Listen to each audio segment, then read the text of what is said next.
Hey, good morning, Artful Matter students. It's a snow day. I know you're sad. I know you miss me. I miss you too. I had some great things lined up for you. If you remember, we were supposed to be making our Guatemalan worry dolls today. But we won't be able to do that because I can't get all the supplies to you. And I can't expect you to have all the threads and little pieces of wood and toothpicks and etc. that you'll need to make these dolls. If you look on the Google Drive on the homework page, you will see that I have already done 4 weeks worth of homework.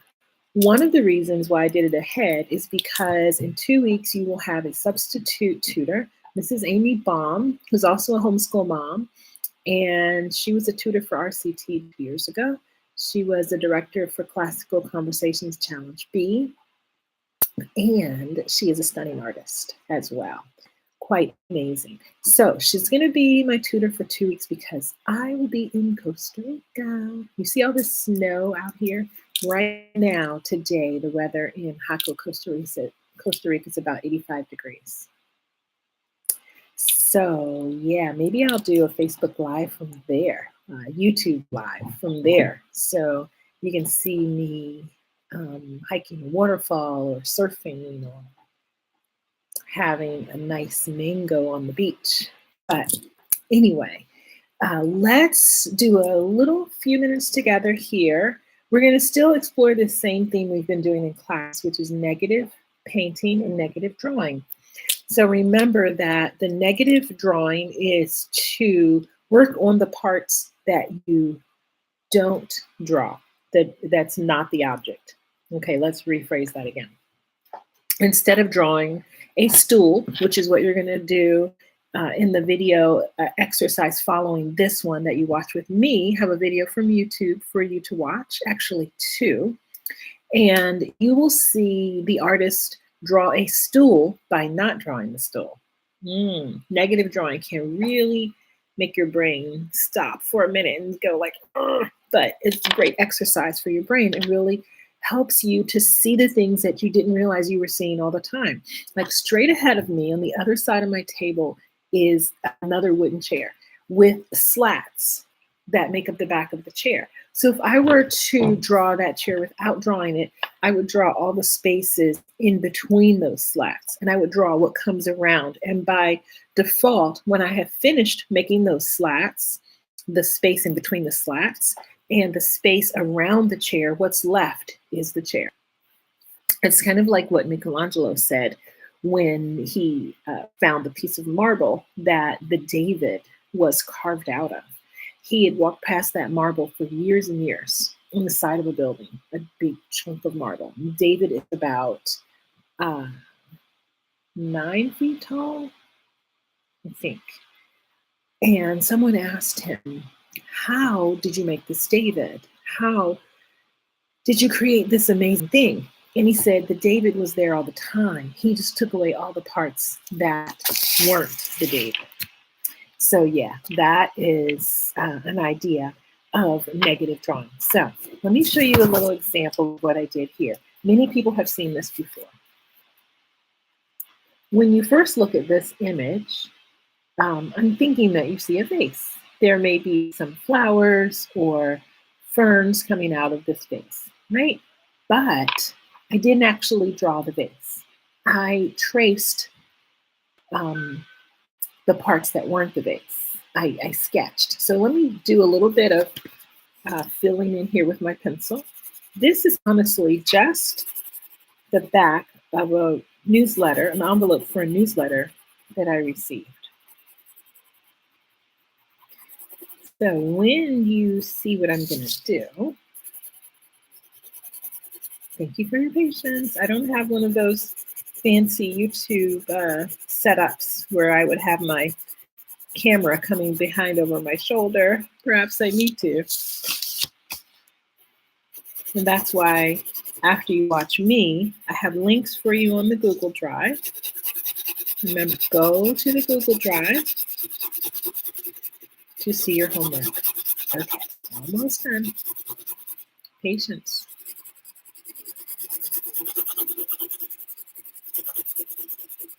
What are you doing on this snow day? Are you still in your pajamas? Are you playing with your puppy? Did you have some coffee and tea while you do your RCT videos? I have my iced coffee right here, and I am still in my pajama pants. Okay, so let me show you one half. Look at that. So in order to make this vase, one can just do all the parts that aren't the vase. And you see that now you'll notice a face looking at a face. So the positive part gives you the vase. The negative part gives you the face. You did not expect that to rhyme. You're going to see the same sort of a vase in the first video that I have linked for you on the Google Drive on your homework page. So what I want you to do is just get pencil and paper. Look, this is a newsletter from my friends in Tennessee, Michael and Debbie Pearl. They actually are my friends. If you don't know about their amazing illustrated comic book Bible, I should bring one to class next week. I have a few extras.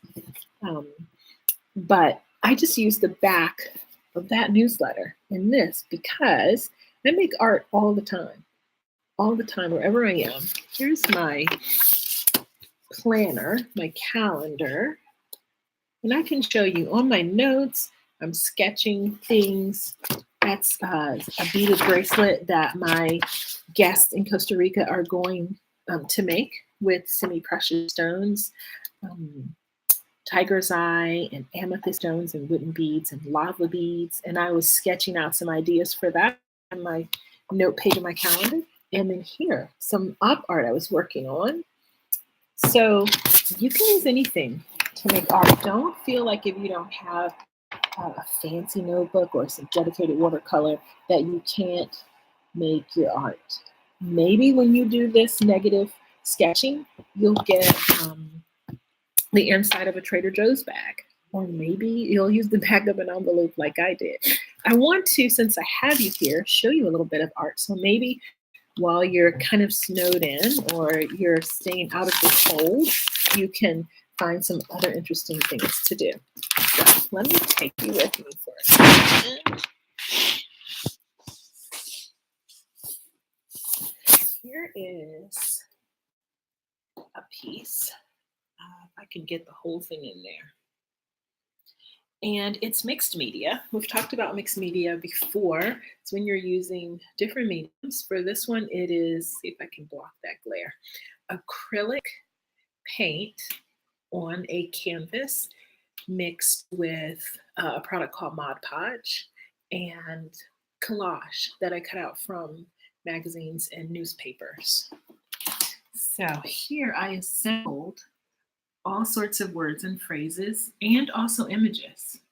And it is a piece for women empowerment. And so the pieces and the words seem random, but when you start reading them together, you find out they're not random at all. And each of the women is a different characteristic of me. So here's the real bohemian woman, and you may not notice, but she has antlers. And she's a little bit looks maybe a little bit melancholy, but she's being thoughtful. Here is, and she's wildly creative. Here is my faithful woman, and she has gorgeous metallic beads.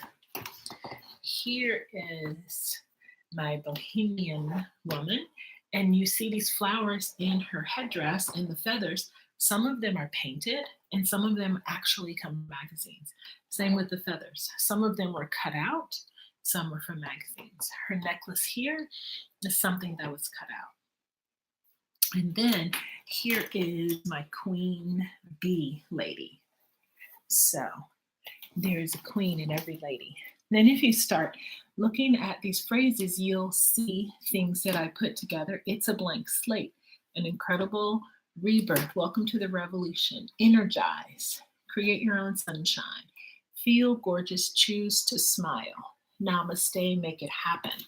So the point is that those pieces started out just individually and on their own, they work.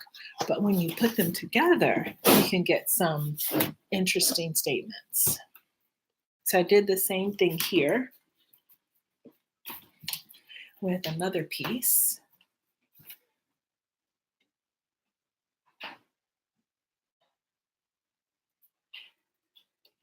This piece is called Let's Be Birds. And once again, it's mixed media.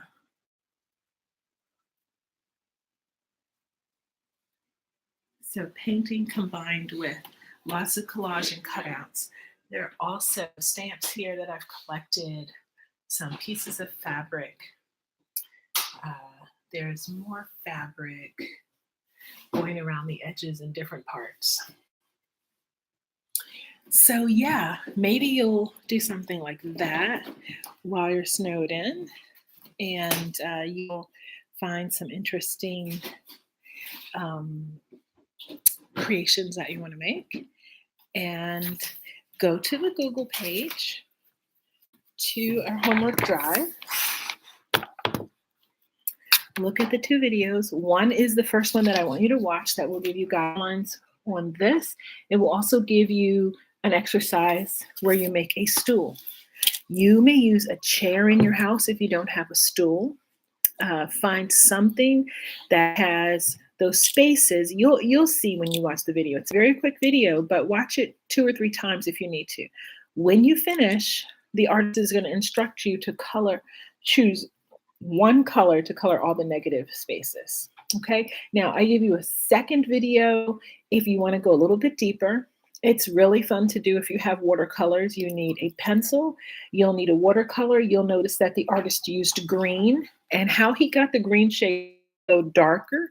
He started with a lighter green, and then he added some black. And then he went to the next stage of green, and he added a little bit more black. And then he went to the third stage of green. It's also just a 5-minute video. It's sped up when he does the painting and the sketching. But the other thing he used was just a simple pencil, a 6B pencil. This is a 5H, but you don't have to have a 6B pencil. You can use any pencil that you find in your drawer. Or if you're a normal homeschool family like us, you probably won't be able to find a pencil or a pencil sharpener. So good luck on that. But whatever you create, I would like you to bring in your vase that you do like this, and your chair or your stool where you really are highlighting also those negative spaces. And if you end up doing the forest scene in the second video, where you can see how this artist uses various shades of greens in 3 different steps to create depth with the negative space, please bring that in also. Next week, we'll do part 2 of your negative paintings. And if you don't finish in class, I'll make sure you have a little bit of paint to take home so you can finish. Then the 2 weeks following, I will be in Costa Rica, not cold like you people will be here in DC. I know I'm teasing you, but you're going to have Mrs. Amy Baum, and you're going to be working on the banyan trees. Whoa, so much fun, so much fun. Some of my students have been with me for 2 or 3 years, and you have already done the banyan trees. Number 1, you can make 20 banyan trees and every one will be different. It's not as though you do a painting and then you're like, okay, I've done that. I'll never do that again. It's a journey, it's a process. So please do make more banyan trees. But secondly, especially like Zach Brandon, who's done it several times, you may choose to still do the black, but make some sort of pattern or shape when you come back on part 2 to do the pastels. So again, when you do the banyan trees, you're going to make the banyan tree as a positive, but then in the background, you'll be doing the negative space with the oil pastels. Okay, that's coming in 2 weeks. Miss Amy Baum will give you all the insight on how to do that. Have a great day. Go make a snowman with that leftover snow, or stay in your pajamas all day, but get some sketching done and let me see what you come up with. All right. Have a great day. God bless.